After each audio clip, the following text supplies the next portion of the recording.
अपनी चर्चा वस्तु स्वातंत्र की चल रही है। इस शिविर का हीरो है वस्तु स्वातंत्र और अकर्तावाद। इस शिविर का ही हीरो नहीं है, तत्व ज्ञान का भी हीरो यही है। तत्व ज्ञान का ही हीरो नहीं है अकेला वस्तु स्वतंत्र और अकर्तावाद। ये हमें मुक्ति में पहुंचाने वाला हीरो है।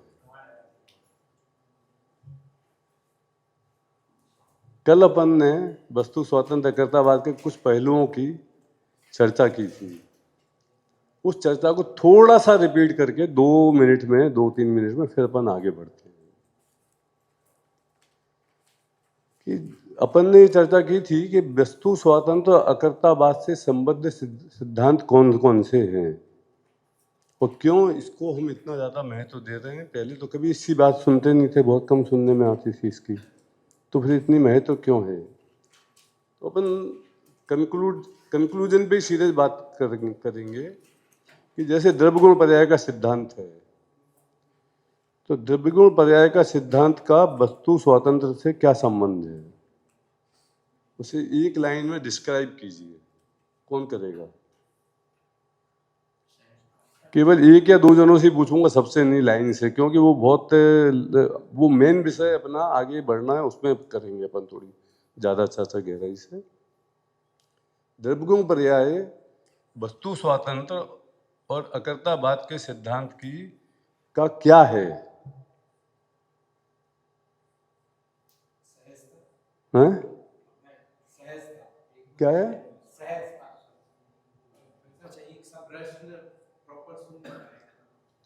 द्रव्यगुण पर्याय वस्तु स्वातंत्र का किस तरह का अंग है, क्या चीज है, कैसे संबद्ध है?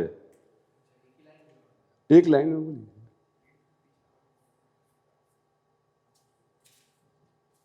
वस्तु स्वतंत्र से द्रव्य और पर्याय है वो एक रूप बनी रहेगी, कोई किसी का कुछ नहीं कर सकता है।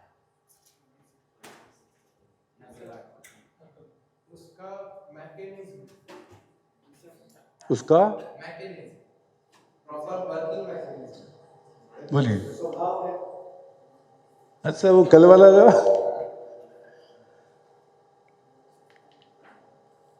लॉजिक लगाइए, लॉजिक सिंपल। या तो एक शब्द में बोलना हो तो अपन ये बोल सकते हैं पृष्ठ, बस उसका मूल पदार्थ है वो, जिसके बारे में हम चर्चा कर रहे हैं, वस्तु स्वातंत्र, ठीक है ना। तो उसकी पृष्ठभूमि है या उसका मूल पदार्थ है जिसके बारे में चर्चित विषय है, तथ्य है उसका, ठीक है ना भाई साहब। जो द्रव्यों में एक सामान्य गुण होता है अगुरु लघुत्व, और उसमें भी वही परिभाषा है उसकी कि प्रत्येक द्रव्य का प्रत्येक गुण और उसकी होने वाली प्रत्येक पर्याय अपने अपने में भिन्न स्वतंत्र है, कोई किसी का कुछ करता रहता नहीं है। फिर ये वस्तु स्वातंत्र का जो कॉन्सेप्ट है अलग से, ये मतलब क्यों लिया यहाँ पर डिफाइन करने के लिए? अगुरु लघुत्व की परिभाषा क्या?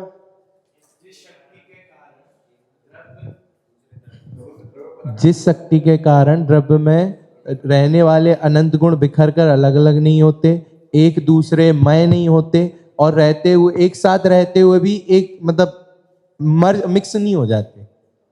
जिस शक्ति के कारण द्रव्य के गुण बिखर कर अलग नहीं होते, एक द्रव्य दूसरे द्रव्य रूप नहीं होता, एक गुण दूसरे गुण रूप नहीं होता, और द्रव्य में रहने वाली, हाँ ठीक है। तो वहां पर भी जो बात बता रहे हैं, इसे आप द्रव्य को वस्तु स्वतंत्र से जोड़ सकते हैं, क्योंकि वस्तु स्वतंत्र है ना, और उसे ही अगुरु लघुत्व गुण बता रहा है और उसी को वस्तु स्वतंत्र का नाम दिया जा रहा है। तो बोल सकते हो आप, बोलिए क्या प्रॉब्लम है उसमें। तो मतलब थोड़ा और डिटेल्स में बताने के लिए वहां पर अलग से वस्तु स्वातंत्र जो है, वस्तु अगुरु लघुत्व गुण केवल द्रव्य की चर्चा कर रहा है, वस्तु स्वातंत्र में हम सारे दूसरे सिद्धांतों को ऐड कर सकते हैं, ये फर्क है। वो विशाल कैनवास है, वो छोटा कैनवास है।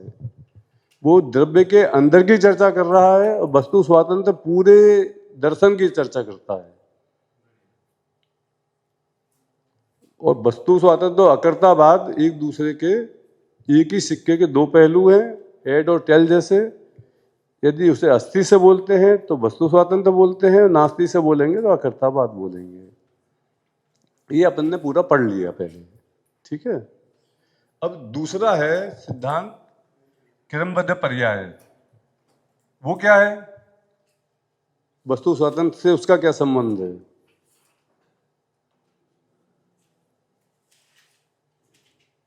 बस एक ही दिन परसों मैंने चर्चा की थी।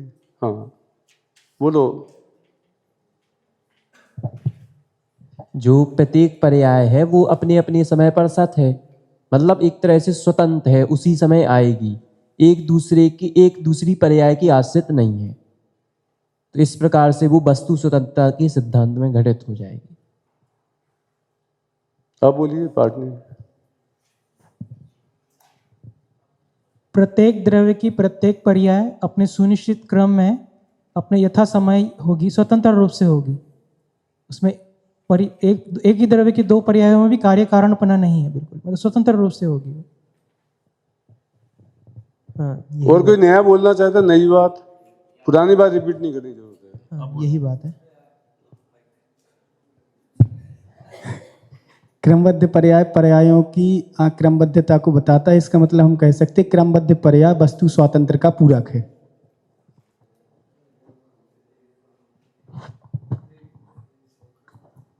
क्रमबद्ध पर्याय वस्तु स्वातंत्र का वो सिद्धांत है जिससे सर्वज्ञता सिद्ध होती है।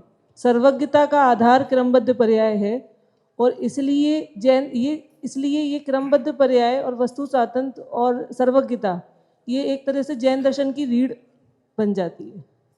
सर्वज्ञता वस्तु स्वातंत्र का आधार है या क्रमबद्ध पर्याय का आधार है, या क्रमबद्ध पर्याय वस्तु स्वातंत्र का आधार है?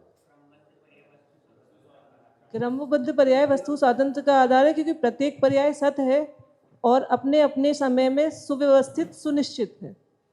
इसका नाम क्रमबद्ध पर्याय आधार है, सर्वज्ञता आधार है। सवाल ये है, सर्वज्ञता बड़ा है या वस्तु स्वातंत्र बड़ा है? वस्तु स्वातंत्र। वस्तु स्वातंत्र। सर्वज्ञता नहीं, सर्वज्ञता की बात, वस्तु स्वातंत्र की बात नहीं। सर्वज्ञता बड़ा है या क्रमबद्ध पर्याय बड़ी है? सर्वज्ञता बड़ी है। सर्वज्ञता बड़ी है। क्रमबद्ध पर्याय का आधार सर्वज्ञता है। पर्याय सर्वज्ञता में सब कुछ आता है और पर्याय में पर्याय आ रही द्रव्य की। तो ये चर्चा कल जब अपन ने की थी कि क्रमबद्ध पर्याय है इसलिए वस्तु का अंश है ना, और इसलिए वस्तु स्वातंत्र में वो शामिल होती है। इसका एक दूसरा पक्ष और भी है कि क्रमबद्ध पर्याय वस्तु पर्याय की चर्चा तो करती है, लेकिन पर्याय की चर्चा करते हुए वो द्रव्य तक लेके जाती है आपको, त्रिकाली ध्रुव तक। ये हमारी चर्चा जब बाद में प्रवचन के बाद हुई थी, प्रांजल जी बोले कि ये बात भी अपनी छूट गई थी कि क्रमबद्ध पर्याय हमें त्रिकाली ध्रुव तक लेके जाती है।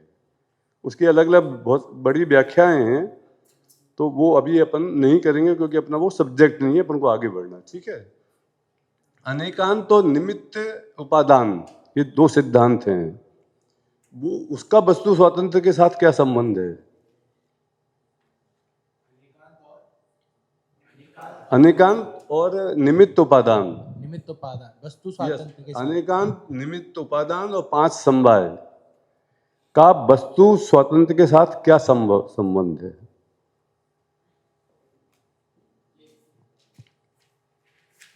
अनेकांत को वैसा जैसे प्रत्येक वस्तु अपने में स्वतंत्र है, तो वह कर्ता भी है और अकर्ता भी है। वह परद्रव्य के गुणों का पर्यायों का कर्ता ना होने से वह अकर्ता है, और अपनी जो खुद की पर्याय हो रही हैं इस कारण से उसे कर्ता कहा गया। इसका मतलब उसमें अनेकांतात्मकता दिखाई देती है। बात रही निमित्त उपादान की, तो निमित्त उपादान के विषय ही हम ये चीज बताता है कि 2 तरीके की चीजें हैं, निमित्त और उपादान। तो इसका मतलब लोक व्यवहार में जिसको हम आरोपित करते हैं, हम कहा जाता है कि इसके कारण से कार्य हुआ, लेकिन फिर भी दोनों अलग अलग चीजें हैं। ये साबित करने के लिए वस्तु स्वातंत्र में इंगित करता है कि भाई ये दोनों अलग अलग चीजें हैं, मात्र उस पर आरोप आ रहा है। इस प्रकार से, और जब इसी प्रकार से जो अलग अलग कारण मिलते हैं, जैसे निमित्त उपादान में देखा, उसी तरीके से अगर 5 समवायों को देखा जाएगा तो ये चीज भी वस्तु स्वतंत्रता से निकल के आती है। द्रव्य के स्वभाव के अंश हैं सब। द्रव्य के स्वभाव को का प्रतिपादन करने में समर्थ हैं, सहायक हैं, साथी हैं तीनों ही सिद्धांत। कि कैसे वस्तु स्वतंत्र है तो उपादान गत योग्यता से कार्य होता है, निमित्त से नहीं होता। ये अनेकांत में हर वस्तु में अनेक एंगल हैं और उनको उस अपेक्षा से बात की जाती है। और इसी तरह 5 समवाय भी हैं कि वस्तु के में होने वाले कार्यों में रहने वाले साधक, कारण, कारक। तो इसलिए ये तीनों सिद्धांत उसके अभिन्न अंश ही हैं एक तरह से। ठीक है। अब द्रव्य दृष्टि और पर्याय दृष्टि क्या है वस्तु स्वातंत्र का? वस्तु स्वातंत्र की समझ का परिणाम है। पर्याय दृष्टि हमको होती है, द्रव्य दृष्टि हमें आती है। वो हमें यदि वस्तु स्वातंत्र सिद्धांत की सच्ची समझ पूरी होती है तो हमारी पर्याय दृष्टि छूट करके द्रव्य दृष्टि की तरफ हम जाते हैं। इसलिए वो हमारा परिणाम वो है, साधन है, मतलब, है ना। और मोक्ष क्या है? प्रत्येक जीव में के मोक्ष की अवधारणा जो है जैन दर्शन की, वो उसका वस्तु स्वातंत्र से क्या संबंध है? कि फल है, वस्तु स्वातंत्र का फल है। क्योंकि अपन को लंबा नहीं करना इसलिए अपन आगे जल्दी जल्दी बढ़ गए। ये अपन ने सारी चर्चा कल की थी कि परसों की थी मेरे को। अब अपन ने जो अभी तक चर्चा की है उससे क्या मुद्दे स्पष्ट हो रहे हैं, अपने कंक्लूजन क्या निकल रहा है, इसे भी अपन थोड़ा सा जल्दी ले लेंगे, है ना। क्या है कि प्रत्येक पदार्थ अपने पर्याय के लिए पूर्ण स्वतंत्र और सक्षम होता है, पहला निष्कर्ष। वो अपने आप में संपूर्ण प्रभु सत्ता संपन्न पदार्थ है। इसके बारे में पूरी सारी गहराई से चर्चा द्रव्य वाले उसमें हो चुकी है अपनी पूरी कंप्लीट। और गुण और पर्याय में उसके दूसरे अंश जो हैं बचे हुए वो हो जाएंगे पूरे। प्रत्येक पदार्थ का अस्तित्व स्वयं से है, स्वयं के लिए है। कोई भी पदार्थ उसमें किसी तरह का हस्तक्षेप नहीं करता है। ये वस्तु स्वातंत्र सिद्धांत से सिद्ध होता है पूरा।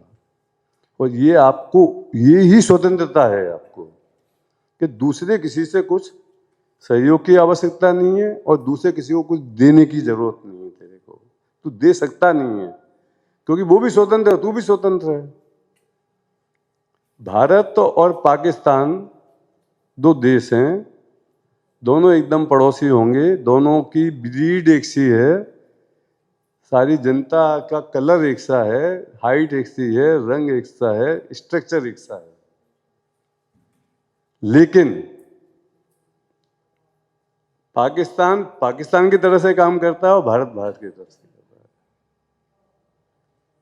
लेकिन उनमें आपस में कोई संबंध नहीं क्योंकि वो दो द्रव्य हैं। तो अब दो द्रव्य जीव और पुद्गल, उनमें आपस में कोई संबंध नहीं। और जीव उनमें आपस में कोई संबंध नहीं। एक ही शरीर में असंख्यात जीव हैं। साइंस के हिसाब से 400 खरब 16 अंक प्रमाण 1, 4 के आगे 16 अंक लगाओ जीरो के, उतने हमारे जीव हमारे शरीर में हैं।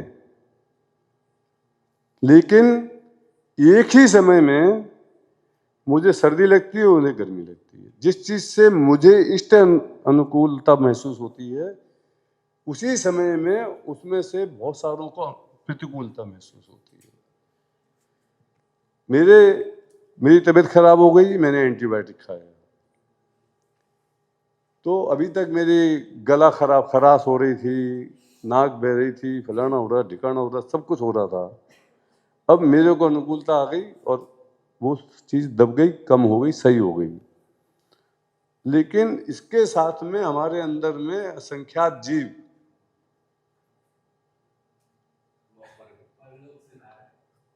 का निर्माण हो गया।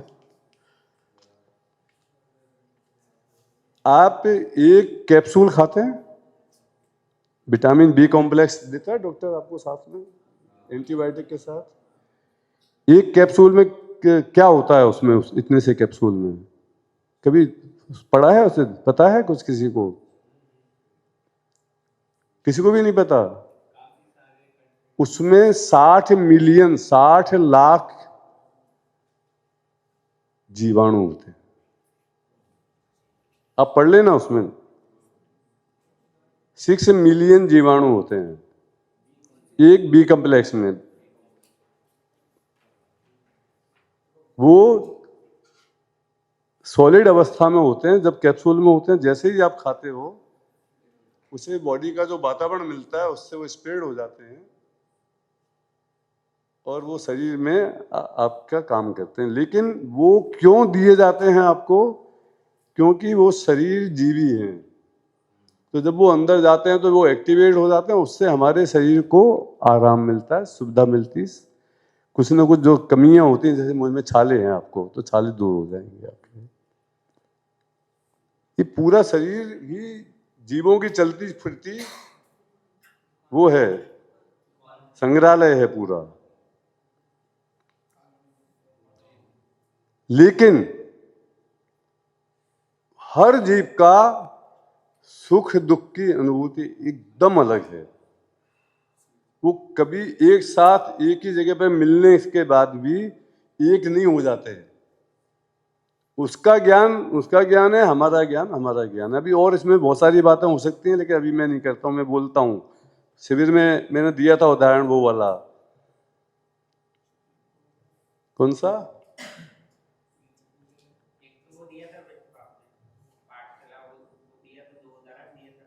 हाँ, पाठशाला वाला दिया था कि वो पंडित जी ने बोला कि वहां जाना छोड़ दें, वो वाला उदाहरण था यार। नहीं, अभी वो दूसरा बोल रहा था मैं, लेकिन मैं ही भूल गया। तो मेरे उपयोग में उस बार आई थी बात करते हुए। लेकिन इसमें बहुत सारे मुद्दे हैं कि एक द्रव्य दूसरे द्रव्य का क्यों नहीं करता, कैसे नहीं करता, किस तरह से एकदम अलग होता है। कोई प्रॉब्लम है किसी को? ठीक है। तो हर पदार्थ का, नॉट ओनली जीव, असंख्यात यदि जीव हैं तो पुद्गल भी उतने ही हैं, पुद्गल परमाणु भी, और वो सबका अपने अपनी एक्टिविटी अलग है। मैंने वो एग्जांपल दिया था, मेरे को ध्यान आ गया, साबुन लगाने वाला शरीर पे, तो कैसे जीव एक्टिवेट हो जाते हैं। वो हम सोचते हैं कि हम अपना शरीर साफ कर रहे हैं, लेकिन आपने साबुन लगाया तो वो डिस्कवरी पर एक वो आया था सीरियल कि किस तरह से वो सारे जीव बहुत एक्टिव हो गए हैं, उनकी पार्टी चल रही है, उनको खाना पीना मिल रहा है। आपने जो साबुन लगाई ना, वो उनका खाना है सारे जीवाणुओं का। तो वो एक्टिवेट हो जाते हैं, एकदम भागदौड़ करते हैं। तो माइक्रोस्कोप में उसे बड़ा करके दिखाया था कि किस तरह से वो डिस्को डांस कर रहे हैं। आप समझे ना, उनकी पार्टी का टाइम है वो। हम सोच रहे हैं हम अपना शरीर साफ कर रहे हैं, हम जीवाणु से मुक्त कर रहे हैं, वो जीवाणु वहां और परिपुष्ट हो रहे हैं, वो बढ़ रहे हैं। इस तरह से बहुत सारी बातें इसमें आती हैं। जीव अपने संबंध पर के साथ जोड़ता है और दुखी होता है। पर द्रव्य उसकी इच्छा के अनुकूल परिणमित नहीं हो सकता है। द्रव्य गुण पर्याय का सिद्धांत बताता है, वस्तु स्वतंत्र बताता है। ठीक है, भगवान, ईश्वर, गॉड या कोई तथाकथित अवतार कुछ नहीं करते। उसकी कल चर्चा अपन ने बहुत विस्तार से की है, क्योंकि पूर्ण सामर्थ्यवान, पूर्ण ज्ञानी और पूर्ण सज्जन भगवान कोई अपूर्ण दोषपूर्ण रचना कभी नहीं करेगा। उसे कोई छद्म रूप रखने की आवश्यकता क्या है उसे सही करने के लिए? एक बहुत अच्छा इंटरेस्टिंग मुद्दा था उसमें, जो मैं कल स्किप कर गया था, वो मैं आपको बताता हूं कि वो भगवान सामर्थ्यशाली है, पूर्ण ज्ञानी है, और उसके ही इशारों से सारा का सारा कार्य होता है। ये बात, तीनों बातें सच्ची है ना। तो मेरा ये प्रश्न है आपसे कि वो उस भगवान को अवतार लेकर के उसे मारने के लिए इतना प्रयत्न करने की क्या आवश्यकता? उसे मारता क्यों है वो?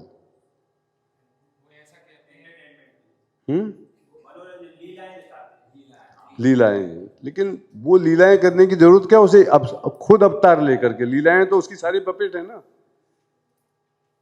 उससे कर सकता है। और उससे भी बड़ी बात कि वो पाप, अपन दुनिया में क्या बोलते हैं कि पापी को नहीं, पाप को खत्म करो। इतने ज्ञानी तो हमारा साधारण से साधारण 10 साल का बच्चा भी है ना, कि पापी को नहीं, पाप को खत्म करो। मतलब पापी को मारने की जरूरत नहीं है आपको, उसके पाप को खत्म करने की कोशिश करो, है ना। तो ये भगवान जिसके हाथ में ही सब कुछ है, उसके मन को ही बदल देता ना केवल, और क्या करने की जरूरत थी। पहले पैदा हो, फिर बच्चे बनो, फिर बड़े बनो, फिर सीता जी को की लुटिया डोबो। आप समझे ना, इतनी सब करने की आवश्यकता क्या उसको। भाई साहब ऐसा माना जाता है केवल कि वो ही मन में वो भाव उत्पन्न करते हैं कि उसको पहले वही वरदान दे देंगे या जो भी है XYZ, वहाँ पर वो कर देंगे। फिर अपनी जो संसार की रचना की है, सृष्टि की, हाँ, उनको दिखाने के लिए, उनका एंटरटेनमेंट हो या उनको अपनी शक्ति बताने के लिए, अब उन्होंने कर तो दी, लेकिन बहुत जल्दी चीज़ें भूल जाते हैं हम। तो उनको बार बार बताने के लिए कि हाँ मैं हूँ अभी भी, तो वो नीचे आते अवतार लेते हैं। पहले उन्होंने उसके मन में वैसे की, और उसको पहले भी बता दिया कि तेरे मन में है तेरा उद्धार, मैं मारूंगा लेकिन तेरा उद्धार होगा। तो वैसे वहाँ पर सिद्धांत आते हैं। मेरा एक प्रश्न है कि आपको प्यास लगी है, आपके टेबल पे पानी रखा है, ठीक है, आपको प्यास लगी है, आपके टेबल पे पानी रखा है, तो आप बाहर जाके पानी क्यों पियोगे।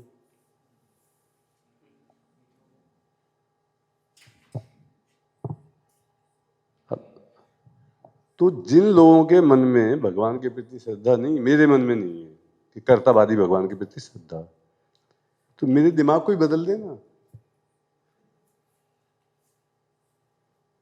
आप क्यों, सामर्थ्यवान व्यक्ति हो ना, प्राइम मिनिस्टर, मैंने उनके विरुद्ध में कोई बात बोली, देश के प्राइम मिनिस्टर के विरुद्ध में, तो क्या ऐसा होता है कि प्राइम मिनिस्टर नरेंद्र मोदी यहां आके मेरे को सजा देंगे।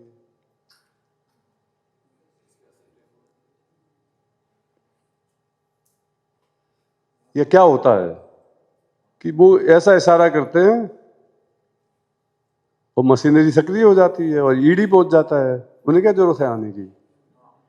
इतनी समझदारी हमारे भारतीय प्राइम मिनिस्टर में है, भगवान में नहीं सभी करते हैं भाई साहब, वो भी वैसे ही मानते हैं, है? वो भी वैसे ही मानते हैं कि छोटा मोटा कोई है तो उसको तो भेज दिया, चलो चलो वो है।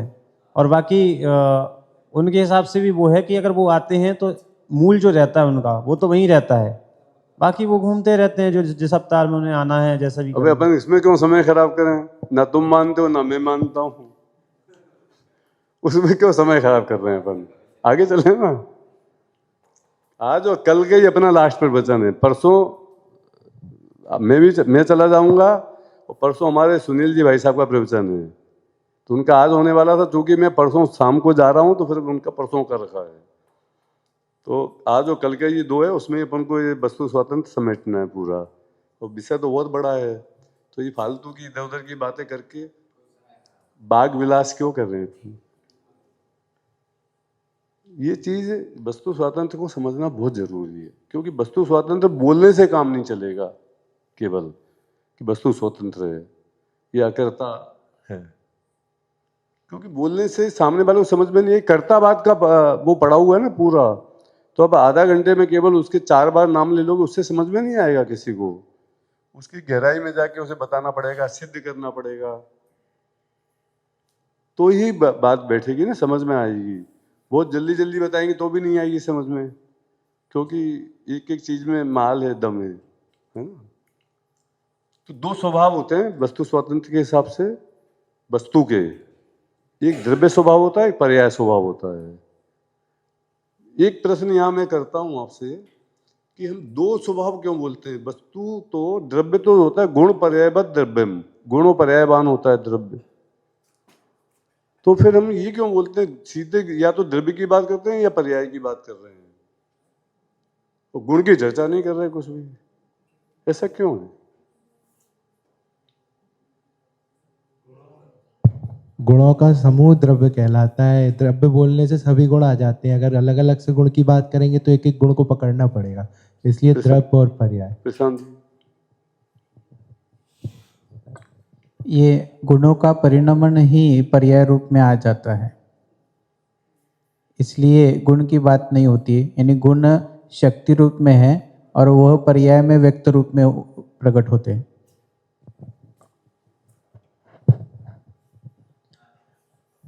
जो द्रव्य है, द्रव्य के ही गुण है, तो द्रव्य के माध्यम से तो गुण पकड़ में आ गया द्रव्य बोलने से, और वो जिस रूप में व्यक्त हो रहे हैं उनका व्यक्तपना पर्याय रूप में आ गया। तो इसके माध्यम से द्रव्य और पर्याय, इसके माध्यम से गुणों की भी सिद्धि हो ही गई ना।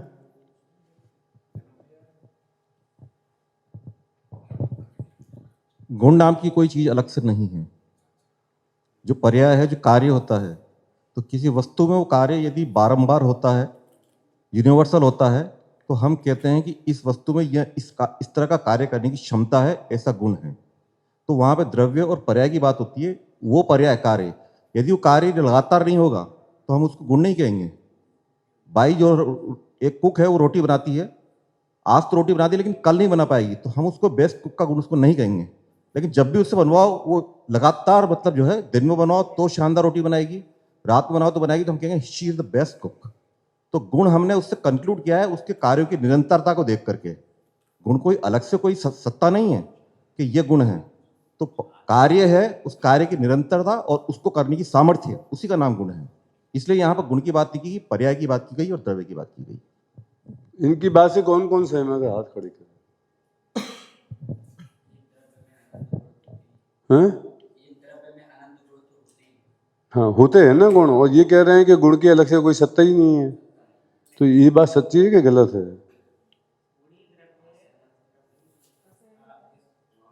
कचौरी बनाई बाई ने, मिठाई बनाई पूरी तो बनाई, कचौरी मिठाई दिखेगी, बेस्ट कुक का गुण बता दो मुझे, कहाँ दिख रहा है उसमें? द बेस्ट कुक ऐस बता दो मुझे, बेस्ट कुक कहाँ दिख रहा है? हाँ बोलिए बोलिए कचौरी तो दिखेगी।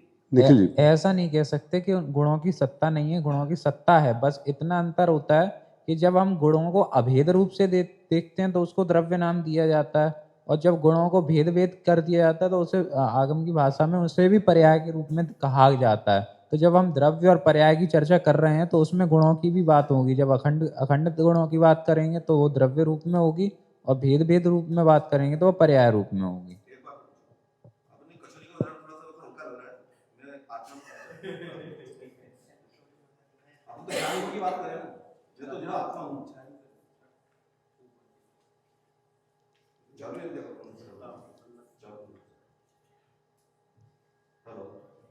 मैं तो आत्मा हूं, मैं और मुझ में ज्ञान गुण है।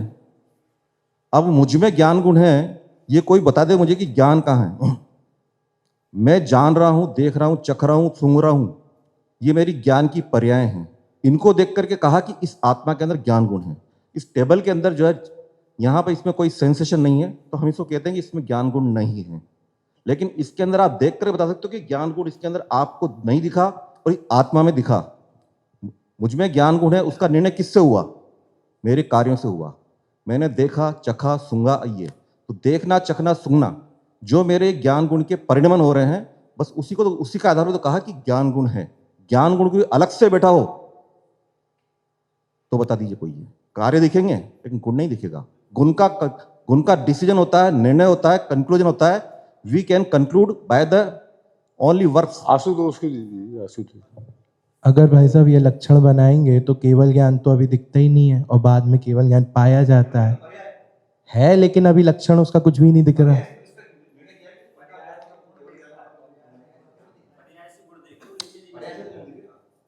नहीं, मैं ये कहना चाह रहा हूँ, भाई साहब कह रहे हैं कि हमें उसका कार्य दिख रहा है।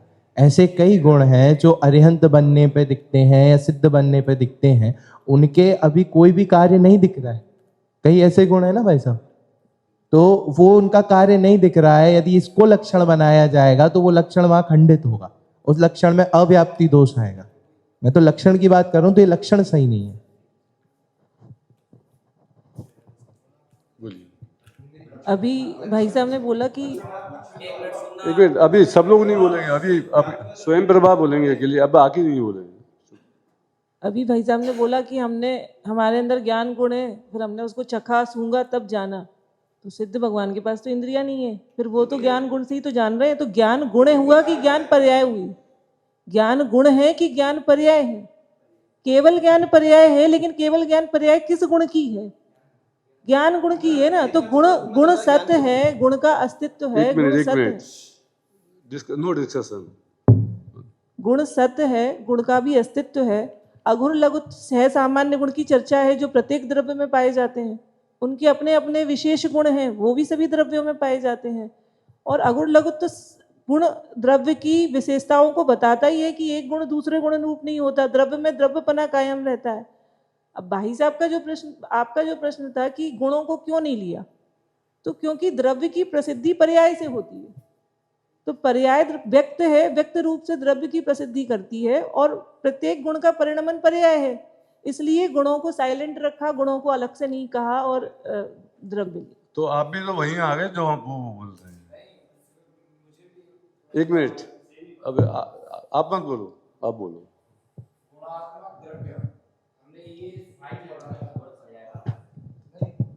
जो गुण होते हैं वो द्रव्य है, और द्रव्य ही गुण है, तो गुण अलग से सत्तावान कहाँ हो रहा है इसमें? फिर तो ऐसा तो गलत हो जाएगा ना। अगर आप गुण को अलग सत्तावान कहोगे और द्रव्य को अलग सत्तावान कहोगे, तो फिर तो हमने अलग अलग कर दिया उसको। आपका कहना सही है कि हाँ, द्रव्य की अलग सत्ता करेंगे, गुण की सत्ता ले, तो दोनों को हमने अलग अलग कर हाँ, गुणात्मक का नहीं रहेगा, गुणात्मक कर दिया। वो गुण देखो, गुणात्मक नहीं चलो रहेगा। आगे बढ़ते हैं अपन। जी, जी। ठीक है, हो गया डिस्कशन। अब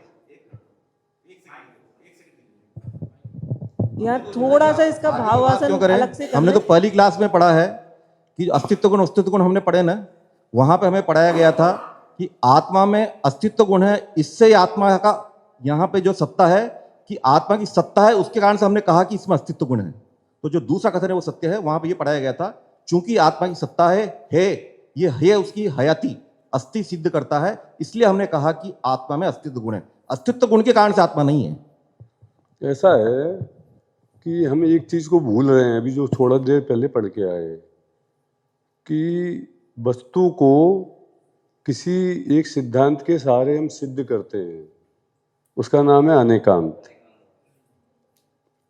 तो सारे के सारे जो कथन है वो सही अपेक्षा के साथ सही है और गलत अपेक्षा के साथ गलत है। अब मैं एक प्रश्न कर रहा हूं आपसे कि मैंने जिनेंद्र भगवान के दर्शन कर सुख पाया, ठीक है, ये मैंने अपनी भावना व्यक्त की आपसे, भगवान के दर्शन करके मुझे सुख मिला, ठीक है। अब इसमें जीव के दो कार्य हमको पता लगे, एक भगवान के दर्शन करने का, दर्शन करना किसका काम है? दर्शन कर किया मतलब क्या किया मैंने? दर्शन किया मतलब क्या किया? जाना, ठीक है ना। इससे सब एग्री कर रहे हैं कि मैंने भगवान को जाना, और दूसरा काम क्या हुआ? मेरे सुख की प्राप्ति हुई। तो मैंने बोला कि ये कैसे हुआ आत्मा में? ये जानना और सुख की प्राप्ति, ये काम कैसे हुआ? कि आत्मा द्रव्य है ना, तो नहीं समझ में आ रहा सामने वाले को। आत्मा द्रव्य है ना, इसलिए हुआ आत्मा में काम। तो द्रव्य तो पुद्गल भी है, तो पुद्गल ने जाना और सुख पाया क्या? नहीं पाया और नहीं जाना, तो क्या करना फिर? तो हमने कहा कि हमारे आत्मा में एक ज्ञान गुण है, उसका कार्य जानना है, इसलिए मैंने जाना। तो प्रगटता किसकी है? वो क्या बोल रहे हैं, उसका भाव ये कि प्रगटता किसकी है? पर्याय की। और उससे हमने क्या निर्धारित किया कि आत्मा में ज्ञान गुण है। फिर प्रगटता किसकी है? सुख की। तो हमने क्या निर्णय किया कि उसके सुख गुण हैं। ऐसे आत्मा के जो अनंत भेद हमने किए, वो भेद वास्तव में आत्मा में है नहीं। आत्मा में ना गुणात्मक भेद है ना पर्यायात्मक भेद है। आत्मा तो आत्मा है,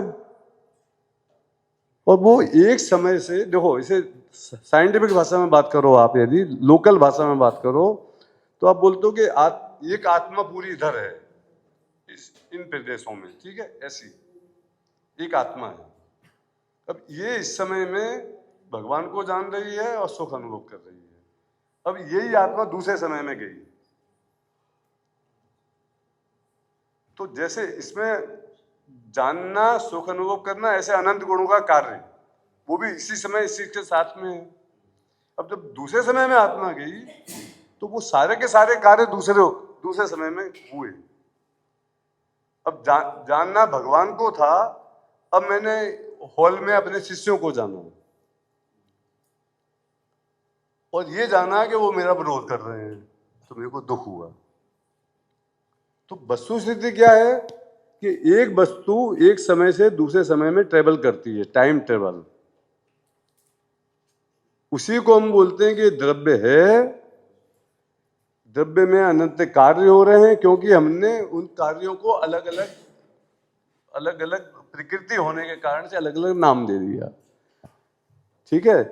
अब यदि हमें समझना है उसे सही ढंग से, तो ये बोलेंगे द्रव्य होता है, उसमें अनंत गुण होते हैं, एक एक गुण की अनंत अनंत पर्याय होती हैं। तो ऐसा लगता है कि बहुत सारा फैक्ट्री जैसी लगी हुई है कोई बहुत बड़ी, समझे ना।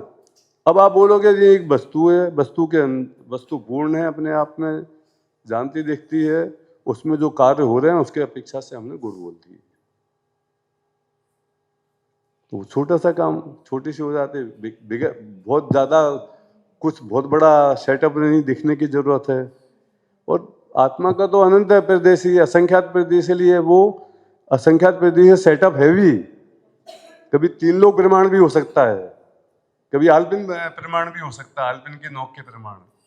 लेकिन पुद्गल के परमाणु का क्या करोगे आप? उसमें भी उतने ही गुण है, उतना ही काम हो रहा है, लेकिन उसके भी सारे गुण और सारे कार्य पर्याय की तरफ से ही देखने में आते हैं। तो जितने जितने जो कार्य जितनी हमने ढूंढ पाए, समझो 47 शक्तियां ढूंढी हमने, तो 47 शक्तियां देखी कि हमने इसमें क्या क्या है।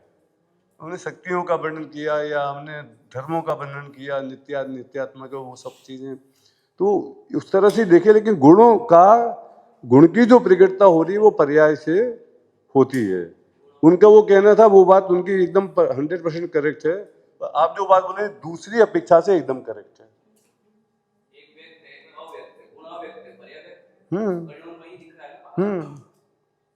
तो अब वास्तव में देखा जाए तो भेद कहाँ है? वस्तु है बस।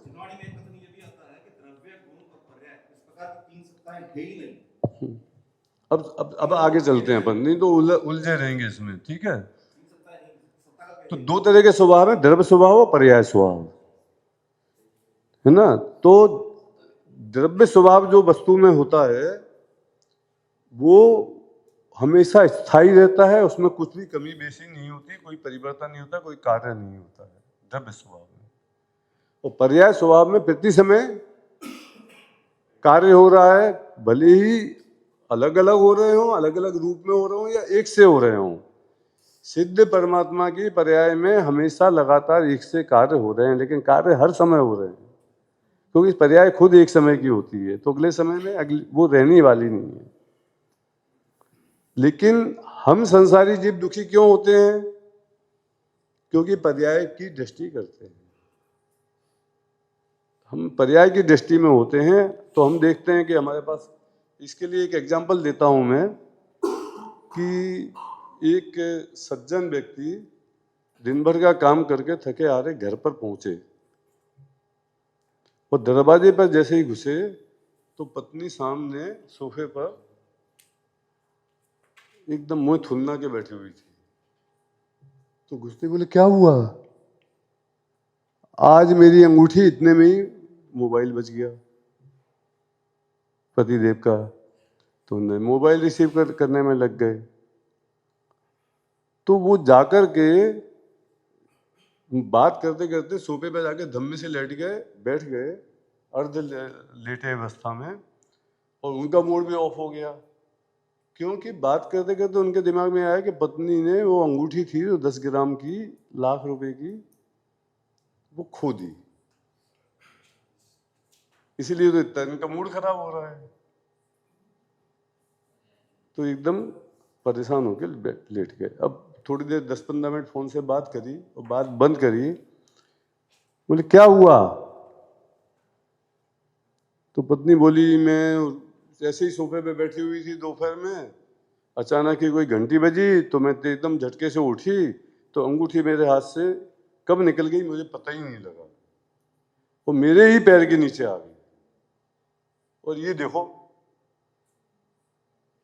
ये दूसरी उसकी चटनी बन गई, दब गई, खराब हो गई, टूट गई। तो पति जी एकदम से हाँ मस्त हो गए एकदम से। क्या हुआ तुम्हें? अंगूठी टूट गई है मेरी, तुम समझ में नहीं आई क्या बात?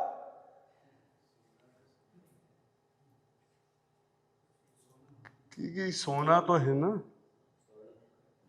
कीमत तो सोने की है, अंगूठी क्या ऐसी 10 बना दूंगा तेरे को। एकदम से 70 बन गए। कैसी तो 10 बना दूंगा अंगूठी, क्यों चिंता करती है? कौन सी नई डिजाइन चाहिए वो बन जाएगी। अब दोनों की दृष्टि में क्या फर्क है और दोनों के दुख और सुख का कारण क्या है, विचार करो।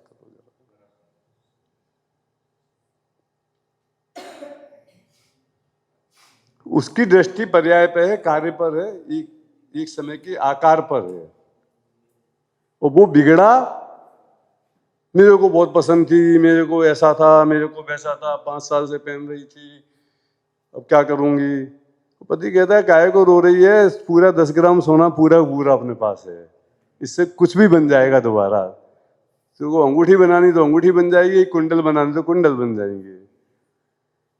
अभी सोने का नुकसान नहीं हुआ तो उनकी खुशी है, क्योंकि उनकी दृष्टि द्रव्य पर है, वस्तु पर है, पदार्थ पर है, वो पदार्थ अभी मौजूद है। इसकी दृष्टि पर्याय पर थी तो इसे दुख हो रहा है। तो जब ये जो दो वस्तु के अंश हैं, और गुण क्या है कि गुण तो द्रव्य में ही समाहित हो जाएंगे जब अपन ये बात करेंगे कि साहब वो सोना कैसा था कि पीला है, हाथ लगाने में नरम है, और जो भी स्पर्श रस गंध वर्ण जो भी है उसकी सब चीजें उसमें शामिल हो जाएंगी। तो गुण की चर्चा इसलिए अलग से नहीं करते क्योंकि वो द्रव्य में शामिल ही हो जाता है, या फिर पर्याय में शामिल हो जाता है। या तो द्रव्य में शामिल हो जाएगा, मर्ज हो जाएगा, या पर्याय में मर्ज हो जाएगा। इसलिए उसकी बात नहीं की अलग से, और उसको इस अपेक्षा से गुणों को बताया गया है क्योंकि समझने के लिए सारा का सारा भेद जो खड़ा किया गया है वो समझने के लिए किया गया। एक्चुअल कोई वस्तु में भेद है ही नहीं, क्योंकि हमें समझ में नहीं आता है, कॉम्प्लिकेटेड विषय है, बहुत असंख्यात गुण है, अनंत अनंत पर्याय हैं, अनंत गुण है, अनंत अनंत पर्याय हैं, इसलिए समस्या है। और इसीलिए 6 गुण आपको सामान्य गुण बताएं या विशेष गुण जो कुछ गिनाए गए हैं, वो आपको अनंत आपके ज्ञान का विषय नहीं हो सकते हैं। तो इतने से ही काम चलाते हैं अपन पूरा। और चूंकि धर्म अधर्म आकाश काल का हमसे कोई लेना देना नहीं है, हमारे जीवन में कोई इंटरफेरेंस नहीं है, ये तो शरीर के रूप में हमारे साथ व्याप्त है। धर्म अधर्म आकाश काल अदृश्य हैं, अरूपी हैं, हमें को उसके जान करके नहीं जान करके कोई फर्क ही नहीं पड़ने वाला, इसलिए उसकी कोई चर्चा करते नहीं है अपन ज्यादा। अफगान में निमित्त है, जाने आने में निमित्त है। मैंने प्रश्न किया, मैं थोड़ा घुसने वाला हूँ, तो मैंने कहा धर्म द्रव्य और अधर्म द्रव्य का चलने और रुकने रूप कार्य है, ये तो जीव की अपेक्षा से बात है। उनका अपना क्या कार्य है? आप बोलते हो कि वो अपने लिए हैं, तो ये तो बताओ धर्म और धर्म का अपना खुद का क्या काम है? ये कोई काम हुआ कि जीव वो पुद्गल को चलने में सहायक है या रुकने में सहायक है? ये कोई काम है क्या? तो वो बोलते हैं कि तुम उससे ज्यादा जानकर करोगे क्या? अभी तुम जीव पुद्गल के भेदी हमने खड़े किए तो उसी से उलझते उलझते तो वो महाभारत हो जाती है। उनके और अनंत गुण बता देंगे 10-5 बता दिए तो फिर पूरी जिंदगी में समझ ही नहीं आएगा कुछ भी, और कोई वो अप्रयोजन भूत हैं। इतना जान लो कि वो मैं नहीं हूं, बस बात खत्म हो गई।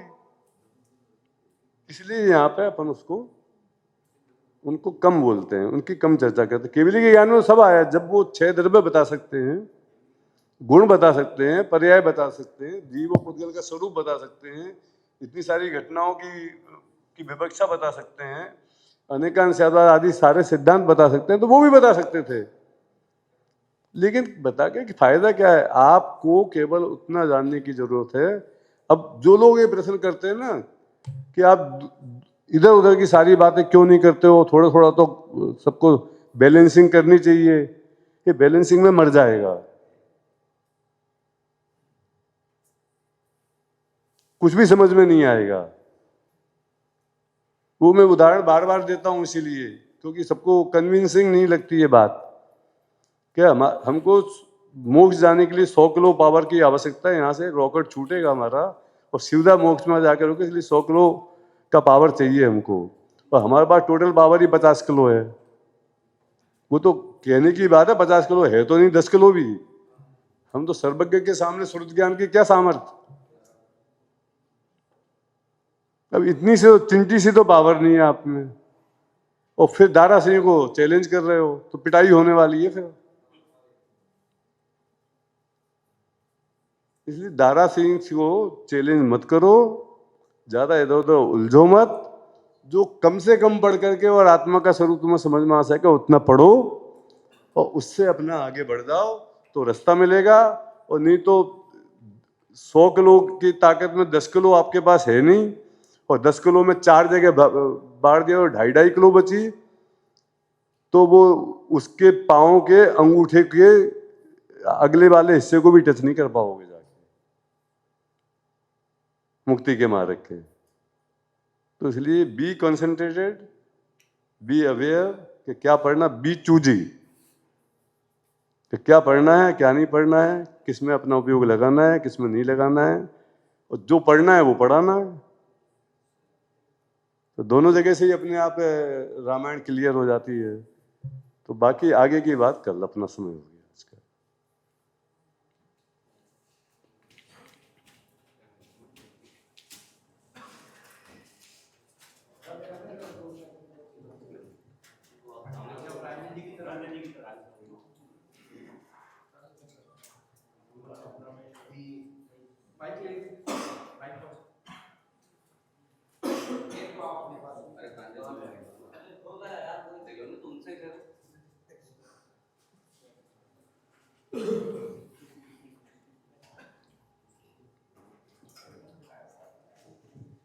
हेलो।